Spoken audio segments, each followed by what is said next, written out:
Welcome along to Analysing Anfield, your tactics and analytics podcast here on the Blood Red channel.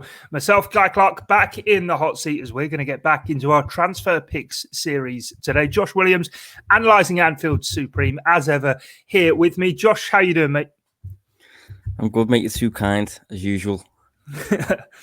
Yeah, I'm really looking forward to today's episode, actually, mate. We've in the past we've looked around Europe, we've picked out players to watch at the Euros, and of course you and Dave even sort of recreated the whole Liverpool team, sort of going back to when we started really picking out these sort of transfer picks and players that Liverpool should maybe be keeping an eye on. But today we're going to talk about all things homegrown players. Of course, it's off the back of Liverpool's reported interest in Jarrod Bowen, which came out last week, and you and Dave analysed that here on the pod. So do go and check out that one if you missed it last week. But basically, rules in the Premier League and Champions League dictating that Liverpool can have no more than 17 foreign players in their 25-man squad, meaning 8 of the 25 have to be homegrown, and 4 of those in the Champions League have to be club trained as well. So plenty of sort of things to work around. But for Liverpool at the moment, Josh, they're in the position where currently of the 25-man squad you would create for Liverpool, they've already got 17 foreign players. And of course, with the homegrown players, a couple of them, the likes of Jordan Henderson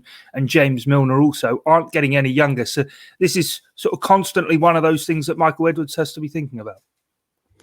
Yeah, and this is the kind of thing that tends to be overlooked, I think, particularly on the likes of Twitter and stuff. And people tend to take the transfer perspective of, like, you know, Football Manager or FIFA or a game like that. But in the real world, it's difficult. You've got to think of all these stipulations and stuff like that. And I spoke fairly recently, I think it was, about Liverpool doing this sort of thing. And usually Liverpool will acquire these players when they're quite young. You know, if you think of the players who are in the squad at the minute, the likes of Harvey Elliott, Joe Gomez was picked up very young. Jordan Henderson, I think, was 20 when he joined Liverpool. James Milner was on a free. Sometimes you fill the slots using backup goalkeepers and stuff. So there's creative ways to do it. And if you're going to sign one of these players when they're in the prime, you're probably going to pay full whack for them. You know, if you think of, say, for example, of Jadon Sancho, who's just gone for about 70 odd million. Yeah. Ben White going to Arsenal, mate. You know, your club for around 50 million. Thoughts on that, actually? I think personally, I mean, yeah, very quickly, I think it's a good signing, to be fair. Age decent. I think the fee is fairly large, but it is one of those that fills one of these quotas. Aaron Ramsdale's another who's been sort of linked with Arsenal. I think that's with the homegrown thing in mind as well. And also, I suppose, looking further afield as well, Chelsea, they've looked to bring in Marcus Bettinelli. That's sort of a bit of a cheat they've often used. You mentioned there about the third space goalkeeper. It's often been something that Chelsea in particular have used, even going back to when they had Ross Turnbull, they had Rob Green. I'm not sure if Asmir Begovic, off the top of my head, might not be homegrown, having sort of come through at Portsmouth and then moved on to Stoke and things. But it is something, as you say, that clubs do look to utilise and do. And Manchester City in particular as well this summer sort of caught in a similar position, and hence maybe why the fees for the likes of Grealish and Kane might get driven up even higher. But it's something we're going to look into. I mean, one thing I think that's key to caveat right at the start here is that in the Premier League and also in the Champions League, under 21 players don't need to be registered. So, for example, in the Liverpool squad, mentioned before, I would sort of say at the moment it's a bit of a 29-man squad that Jurgen Klopp has at his disposal. But the likes of Nico Williams, Reece Williams, Curtis Jones and Harvey Elliott all wouldn't need registering. But at the same time, that means they then don't take up one of those homegrown slots. So at the moment, they really are on a balancing act, Liverpool, with 17 foreign players and 8 homegrown players, albeit the likes of Karius, Shaqiri and Origi could all move on. So, I mean, it might be said that Liverpool may not end up signing a homegrown player during this transfer window and will free up the foreign slots to bring in other players. But I think certainly in the case of James Milner and Jordan Henderson in particular, it is key, isn't it, that Liverpool are looking at sort of what options are around. And today we're going to sort of take 3 picks each. Hopefully we've not had too much crossover here, and we'll see how we go. Josh, do you want to kick us off with the first one, mate? Yeah, I've gone down 3 different routes here, so I think I'll start with the name that many people probably haven't heard of. He only really appeared to me fairly recently when I saw links with him to Borussia Dortmund. So it's Noni Madueke is maybe the way you say it. I'll let you be the expert on that one, mate. No, I have to say I've not heard his name be said, but I do think you're right. PSV Eindhoven, a winger who's appeared for the England under-21s, maybe sort of best way to put it. Is that right? That's right, yeah. He's, as you say, PSV and Borussia Dortmund have just obviously had to replace Jadon Sancho.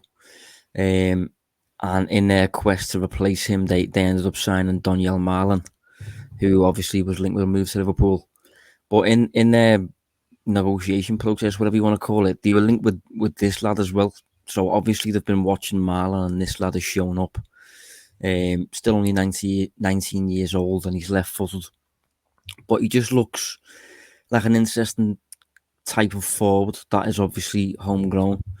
He's around 6 foot tall, and I think if you look at his build and the way he uses the ball and stuff, he reminds me a little bit of Marcus Rashford.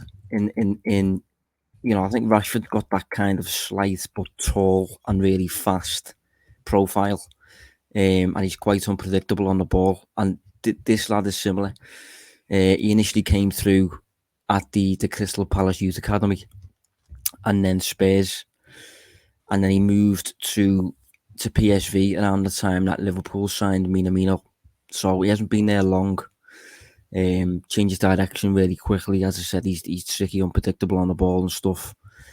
And he's at that age that Liverpool, despite him being English and stuff, or certainly taking the homegrown quota, he's at that age that Liverpool could still probably get him without being taken to the cleaners, basically.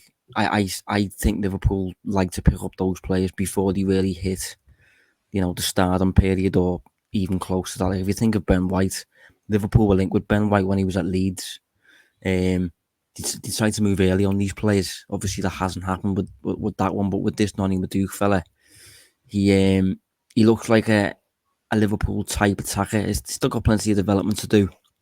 He's nowhere near good enough to oust the likes of, even Jota and Firmino and Mane and players like that.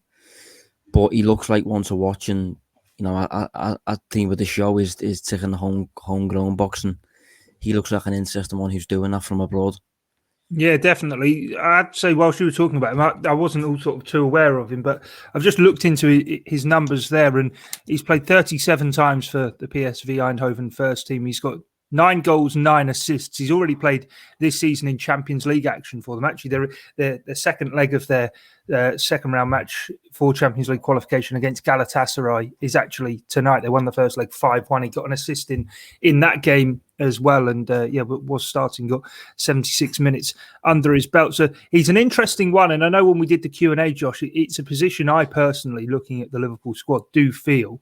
I mean, I'll go on to my picks shortly, which don't actually cover this position, but I do feel that left-footed kind of player, I don't want to say in the Salah mould, but you know what I mean? Someone who can play off the right, who can also maybe do some damage through the middle as well at times, is sort of something that Liverpool should maybe kind of be considering adding to the forward line. Of course, Harvey Elliott does a similar role, and even Kai Gordon down in the youth academy is there as well, and his path won't want to be stunted. But as you say, I suppose if the business could be done at the right fee, he's got a bit of pedigree behind him as well, this lad.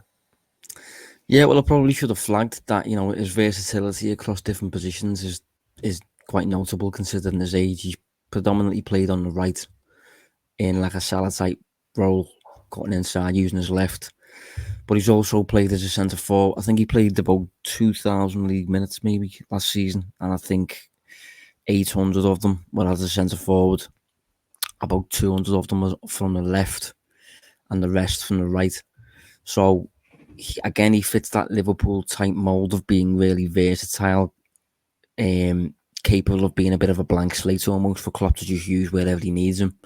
Jota's certainly like that, Mane certainly like that. So yeah, he's in that Liverpool mould, and as I said, it's very, very early. He hasn't been doing the business for very long, and Liverpool usually like to have a fair amount of minutes behind the player to go on before making a signing and investing a fee in them. But given that it doesn't look like he's going to get picked up this summer by anybody, considering Dortmund went for Marlon instead, keeping an eye on him for the next season. It'll be interesting to see where he ends up, because these players who are homegrown, particularly English, if they do well abroad, they do usually end up coming home at some stage. Yeah. And I'd expect to see it with this lad if he ends up fulfilling his potential, which, it looks like he's got plenty of.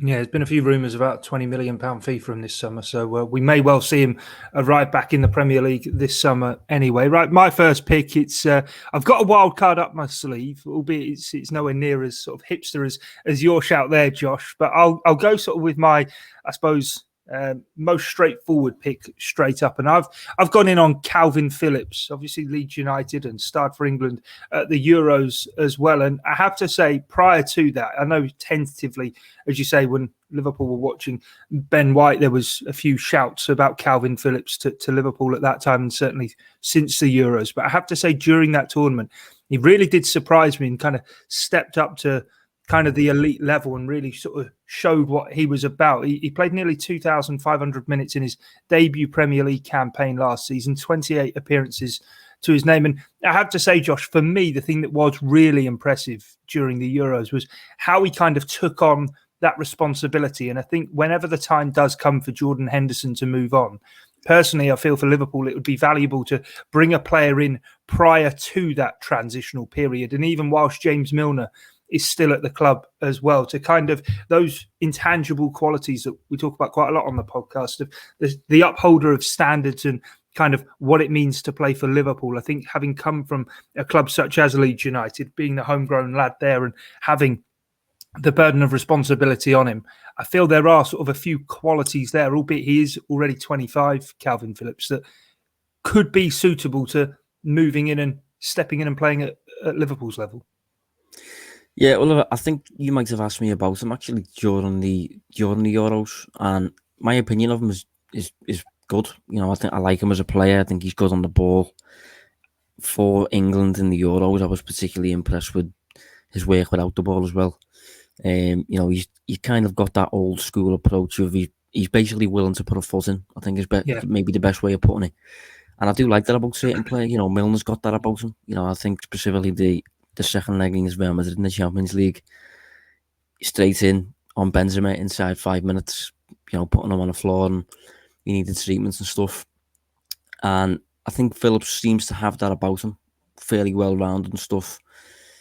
And he's obviously shown that he's really comfortable playing an intense brand of football when it comes to representing Marcelo Bielsa team. So, yeah, I think the only issue is what you've just said with his age. With the fact that he's 25, if he is going to move, that move has to come really, really soon. Liverpool do need a midfielder.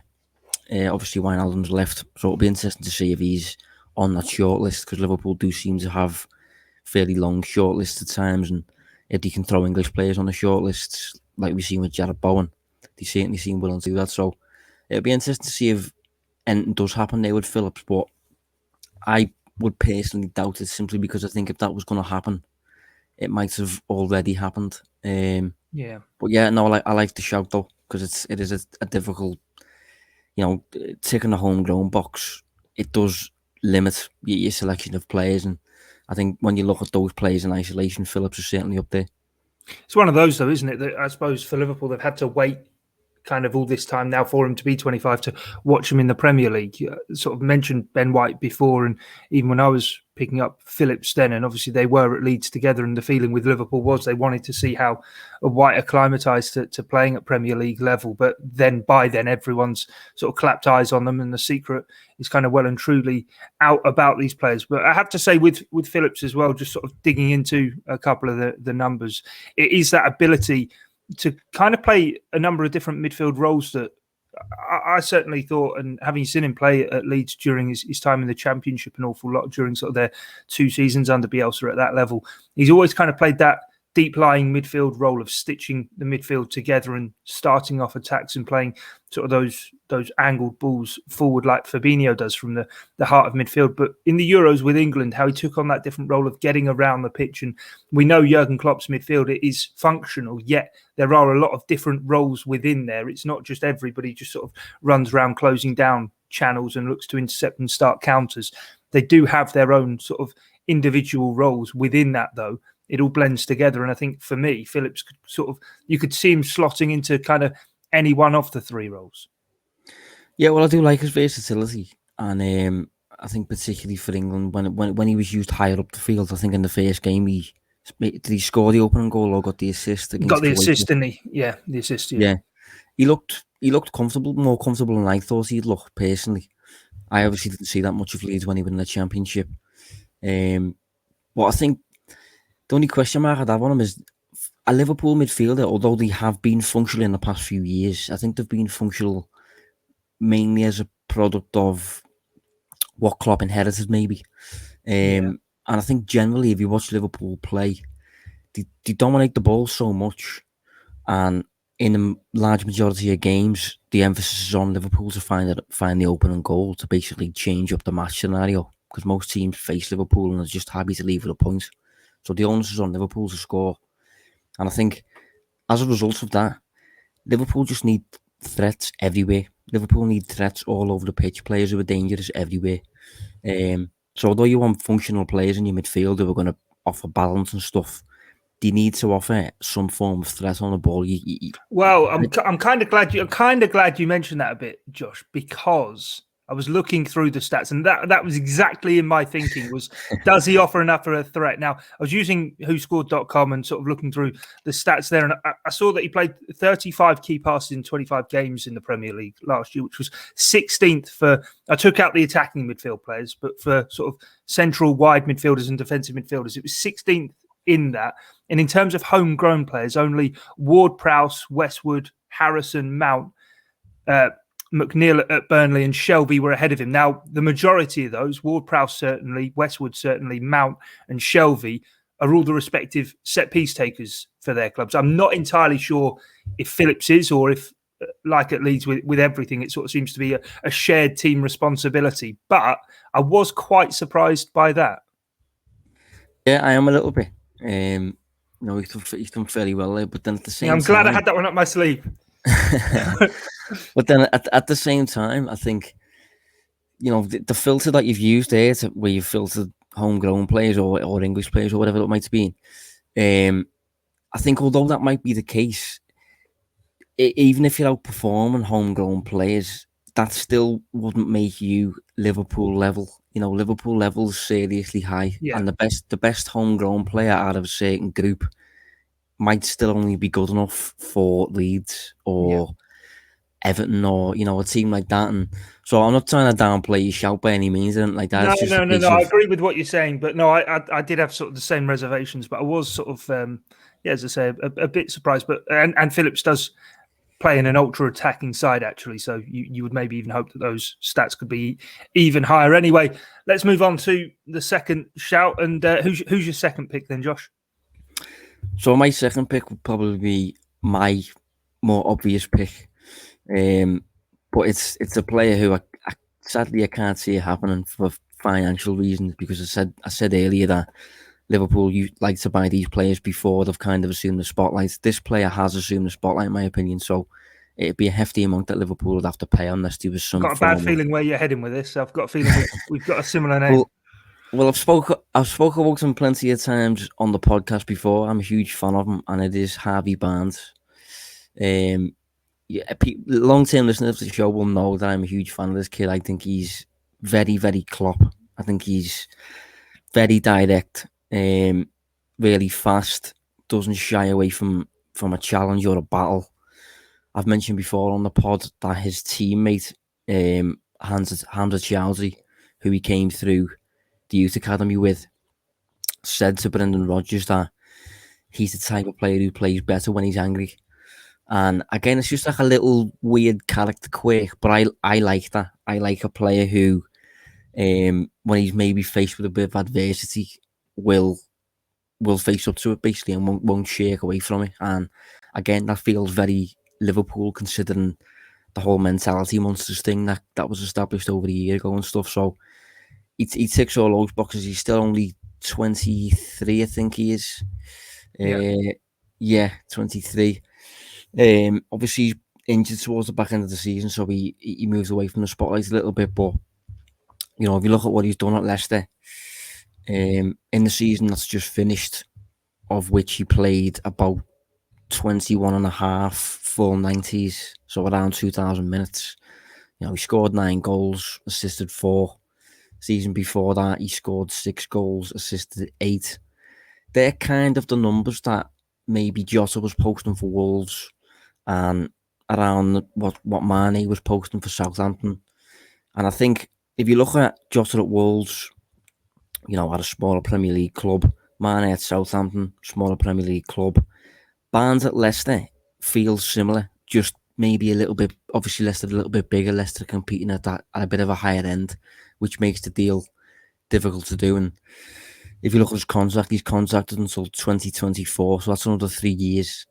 And Leicester seem to be really switched on when it comes to the recruitment side of things. I love the way Leicester do business and stuff, and whenever they do sell a major player, thinking Maguire and Mahrez and stuff, they seem to get a fair amount, get the value from those transfers. So when it comes to Barnes, I doubt Liverpool will be able to exploit that one and get him to Anfield. But I think if they could, that'd be the type of deal that I'm sure Liverpool would jump at.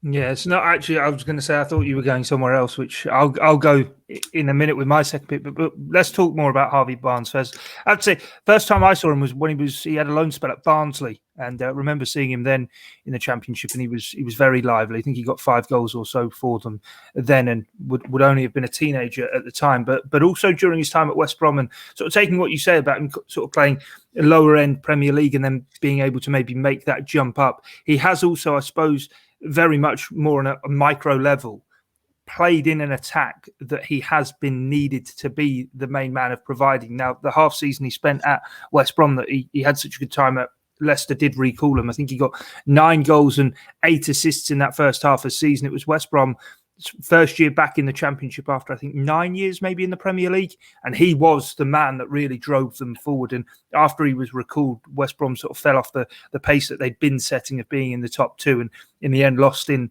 the playoffs. But I suppose even at 23, turns 24 in December, that this is a guy who sort of just thrives off the responsibility and the need to kind of be the person to put up numbers. We talk so often, especially here on this podcast, about goals and assists and the need for output.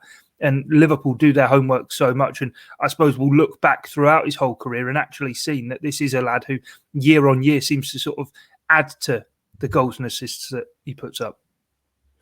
Yeah, he showed up for me first when he was at West Brom. That was when I was first aware of him, because I was just generally writing for certain clubs and stuff like that, and he showed up as a player who was competing in the lower division. I didn't actually, when I first saw him, I didn't know who he was contracted to actually, and I saw particularly his XG. His XG was quite high, and I was thinking, okay, this lad's either taking loads of shots or he's getting in really good shooting locations or something.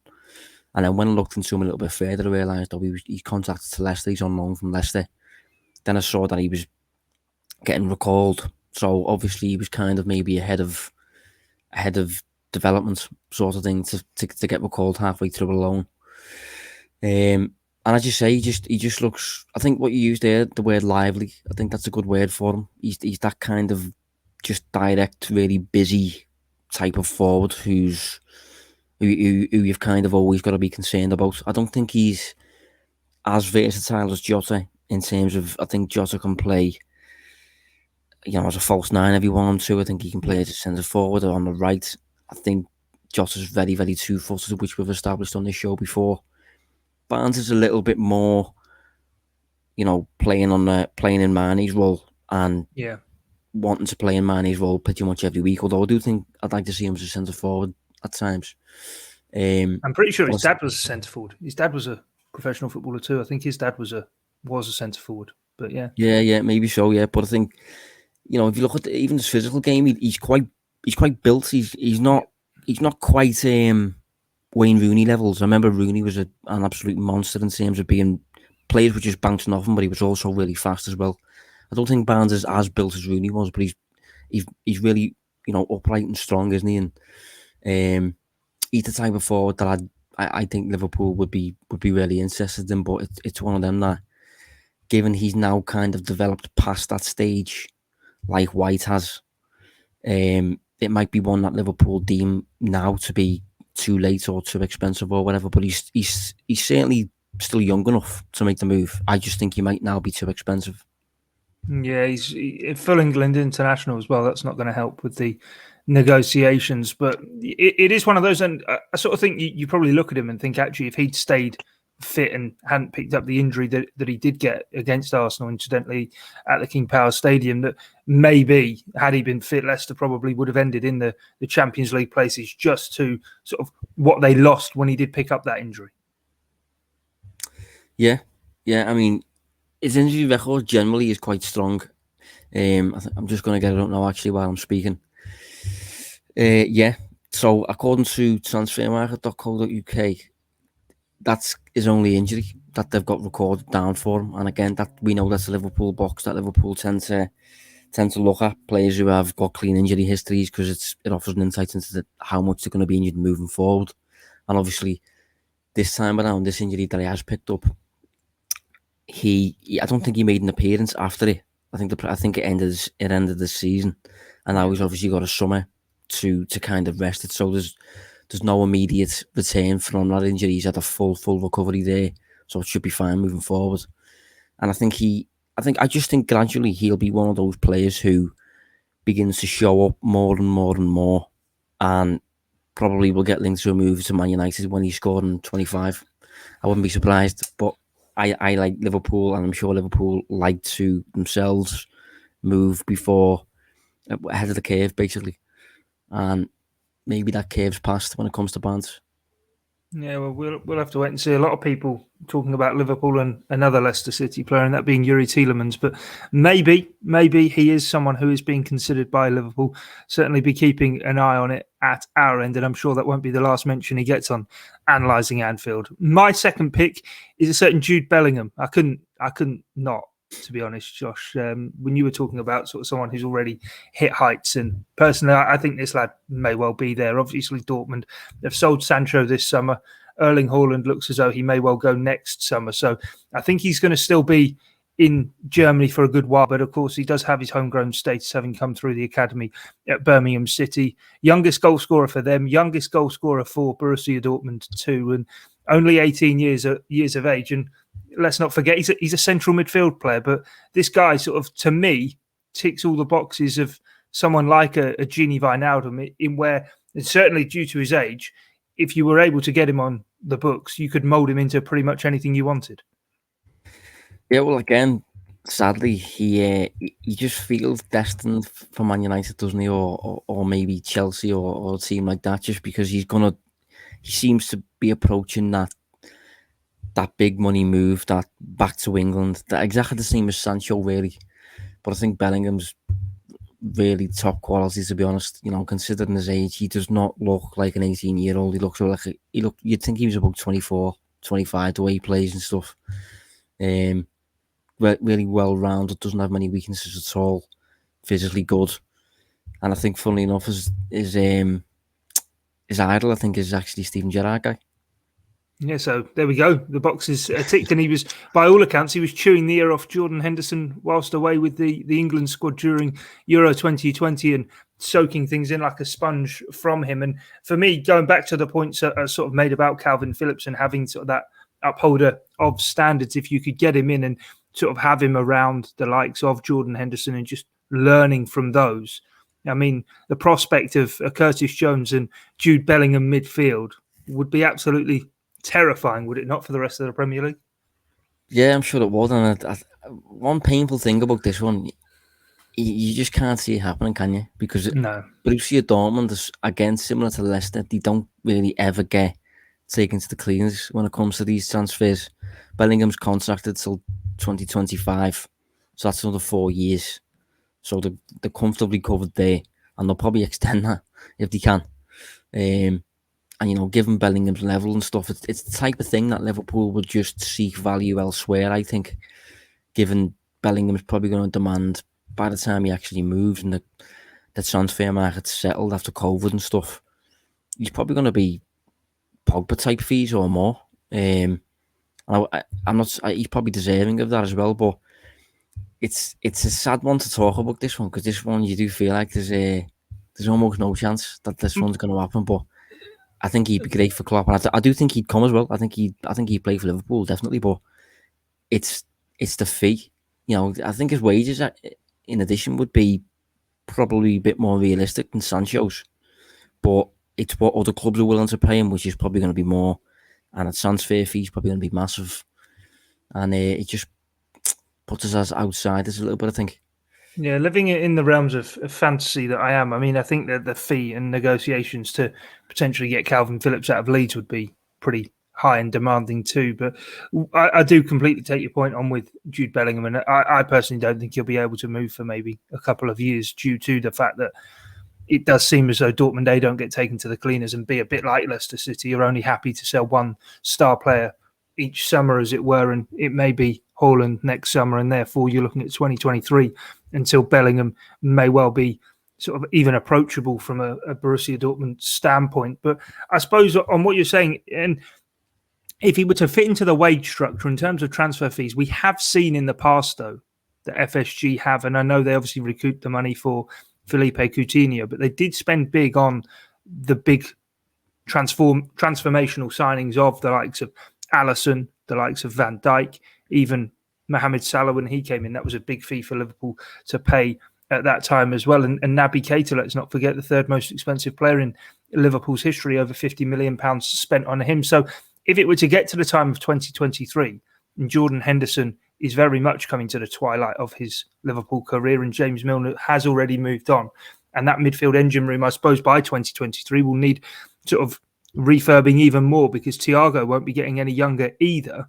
Maybe, just maybe, in my fantasy, please, Josh, reason with me that there may well be a need to spend big for one player to really renovate the midfield engine room.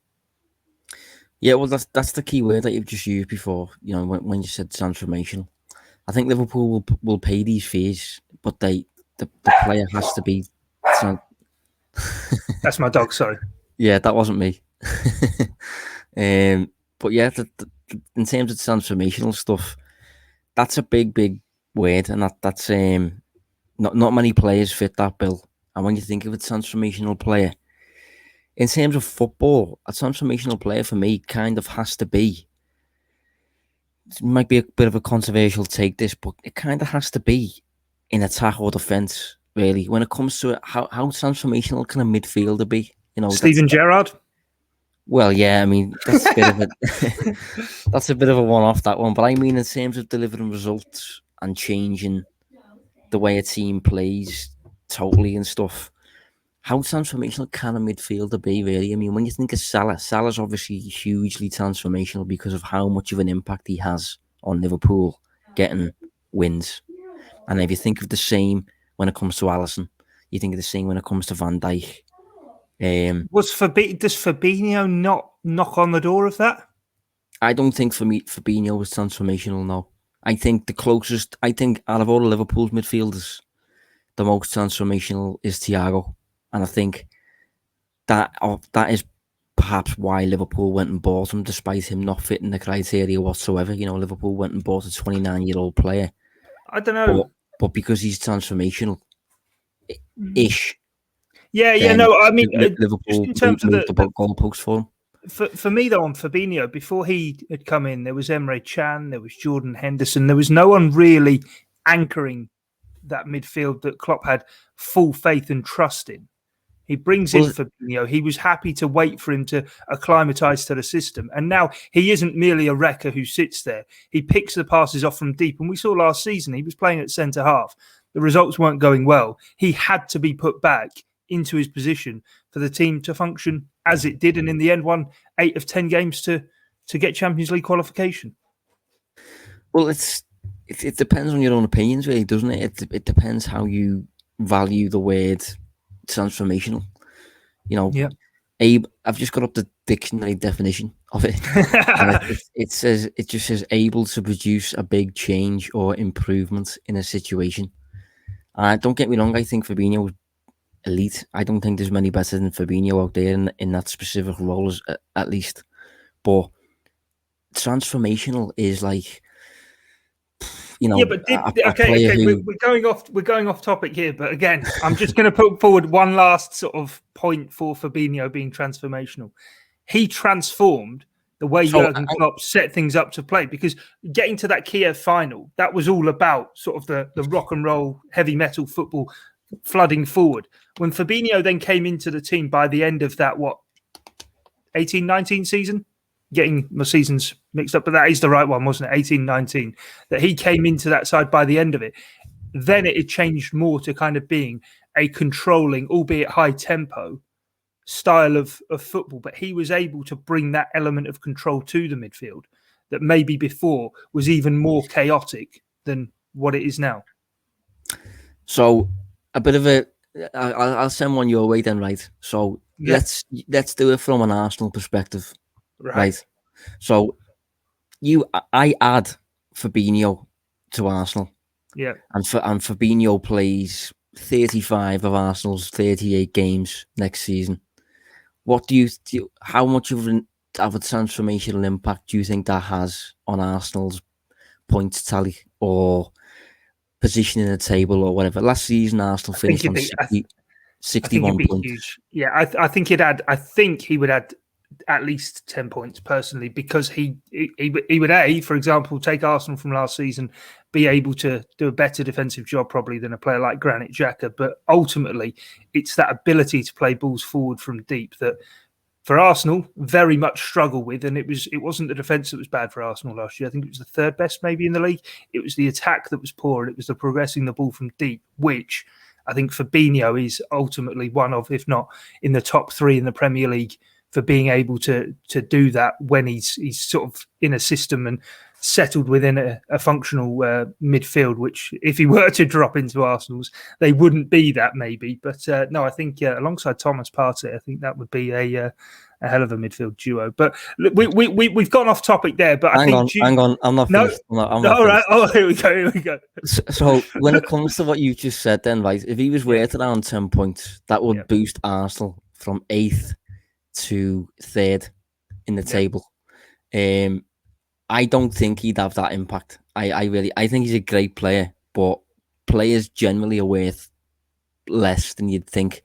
I read a piece recently, study on this, and it was on a Man United transfer business, and I think whoever the data providers were, whoever conducted the study, they determined that Sancho getting added would be worth about 6 points for United, and Varane about the same.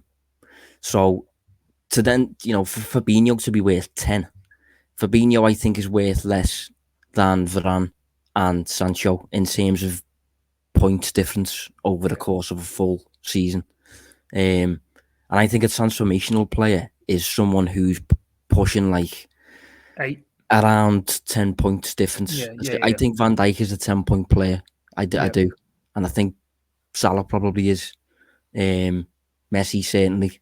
There's very few transformational players out there. I think that's a huge label for a player. Yeah. It depends on your own, your own perception on that. Yeah, I think another big word to throw out there with Bellingham would be maybe generational. I mean, if he in 2 years' time is 20 years of age, he's played near on, if not more than 50 games in the Champions League.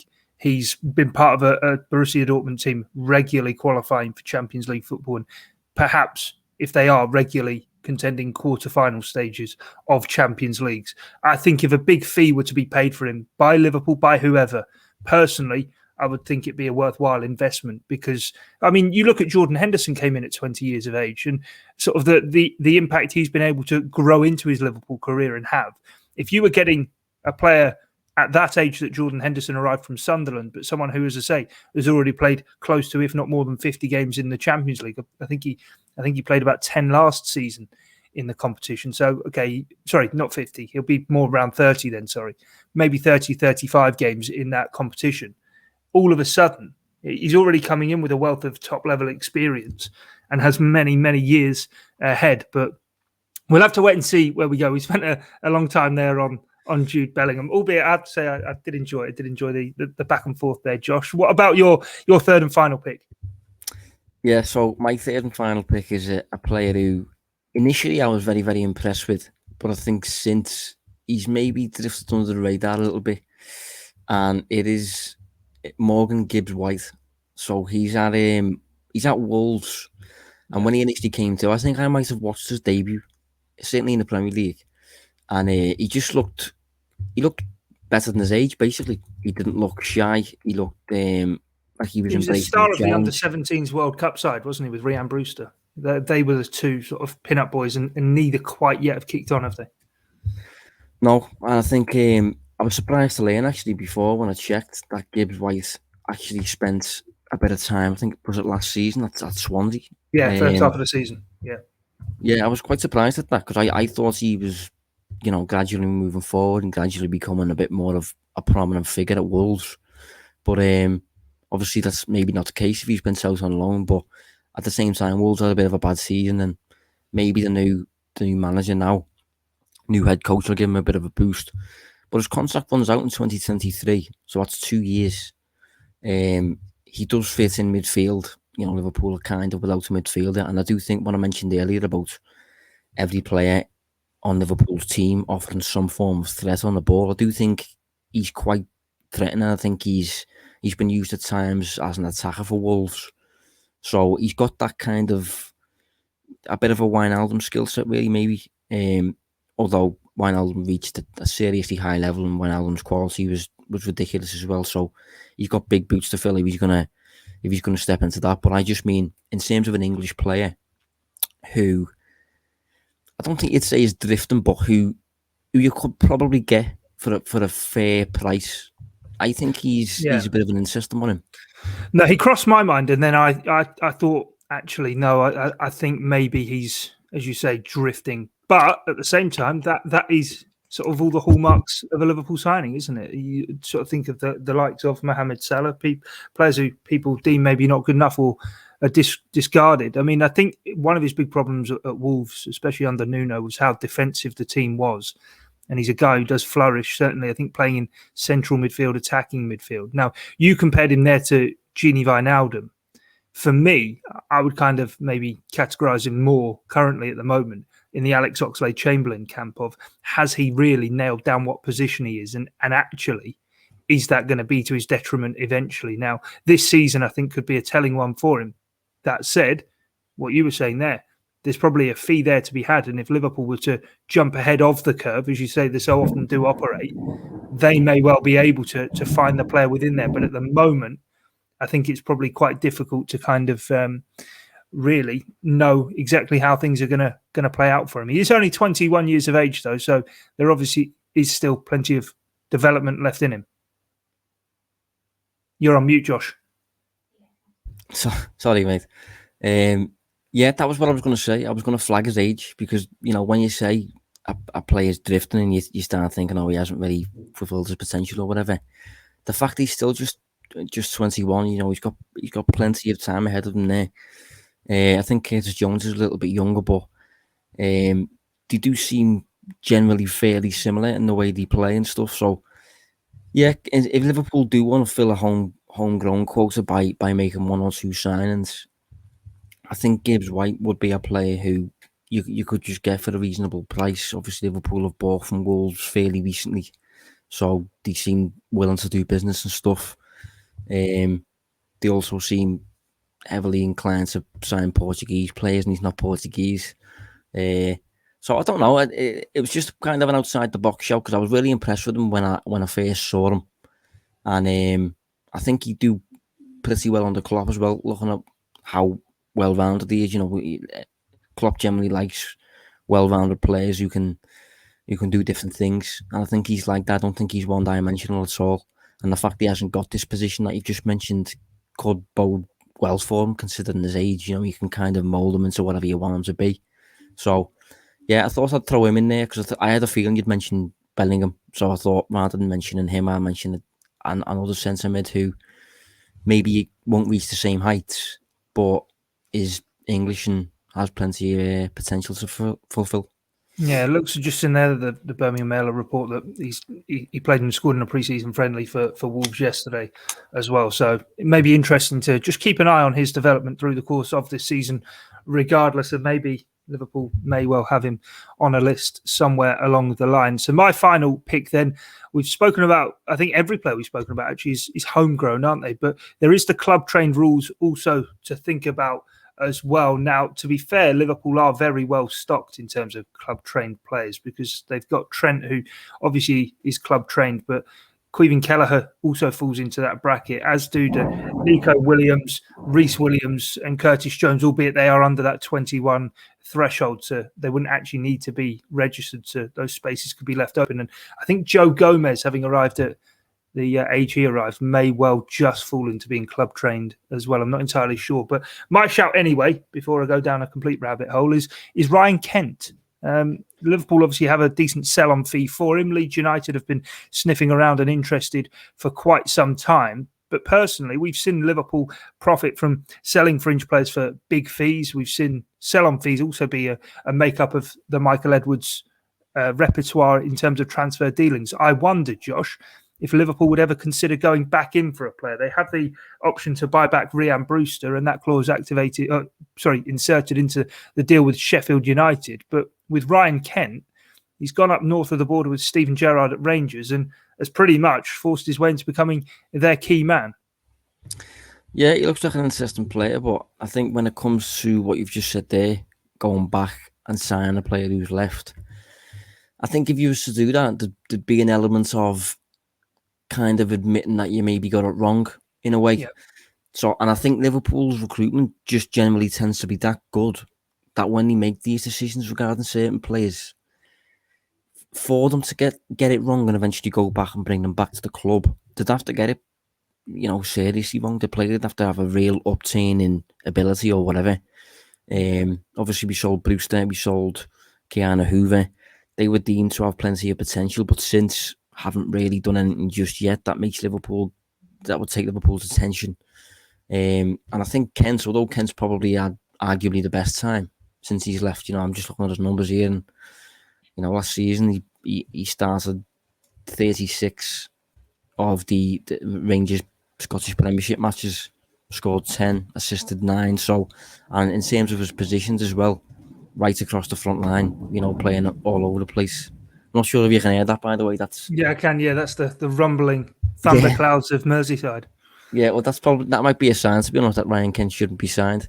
But yeah, I think generally the way he is, the fact he's versatile across different positions, scores goals and registers assists, is young. I think he ticks all of those Liverpool type boxes.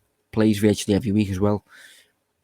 But the big question mark would just be, how good is he in terms of just his general quality? Is he good enough to win a Champions League or even play as a backup, as a rotation option to win a Champions League? Is he that level? So I think he's got the profile. He's a bit like Bowen, a bit like Jarrod Bowen, similar type of link to that. Yeah, no, I have to say, like I say, he's very much in the wildcard category for me because, as I say, it was somebody who fitted the extra quota sort of bracket as well that I thought was appealing. I mean, he is only 24. Of course, he left permanently 2 years ago, and he had a fair few loans here, there, and everywhere. But it does feel at Rangers he really kind of has found a home, and he is now beginning to develop into the player that a few sort of thought he could become. As you say, he's a very versatile, very dynamic forward player as well. Plays in a system that is very similar to Jurgen Klopp's at Liverpool as well. And I think at 24, probably similar age to that kind of the likes of Salah and Mane were both sort of picked up as well. And I take your point in terms of Liverpool then having to admit they're wrong to then go back and get him. But admittedly, at the same time, if a player is a later developer and has more development later on than was anticipated, that can't always be sort of equated for when a transfer is sanctioned and they are seen off. And I think sort of the links to a club like Leeds in particular as well, we've spoken a number of times about Rafinha and sort of those kind of players, the way in which they play. To me, it does sort of feel like this could be a player who could fit the system, but like yourself, I'm not sure maybe if the quality is probably quite at the top level it would need to be. Yeah, I mean, when you just said there about admitting you're wrong and stuff like that, I don't think there's anything so much in that that Liverpool wouldn't want to do it and like that. I don't think it's like an ego thing where Liverpool wouldn't want to admit the wronging. I meant that more as in Liverpool do the due diligence so much when it comes to recruitment that you just surely they will have been aware basically of the level this kid can reach, and they'll have been pretty confident that he's not going to get to the level required to represent Liverpool on a regular basis. So I think, as I said, for a player to change that, he'd have to have a series. Like, I'm trying to think of any players out there who've just out of nowhere just blown up. Like, I think Kane was a bit like that. Harry Kane was a player who I just thought was just absolutely okay, and then out of nowhere he's become like arguably the best English striker ever. He's homegrown. He's homegrown. Yeah, well, he's definitely homegrown. Yeah, but those players who just out of nowhere explode. Yeah, it doesn't happen very often, and I think if they did, Liverpool would move and do it. I don't think there'd be any embarrassment there that we let him go on loan or we let him go for a reduced price. I just think for that to happen though, the player would probably have to explode even more than Kent has at Rangers.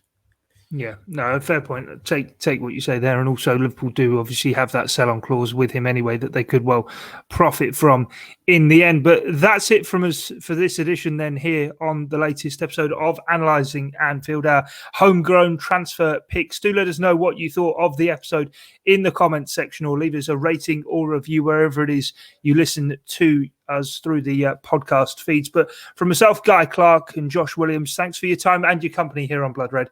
It's bye for now.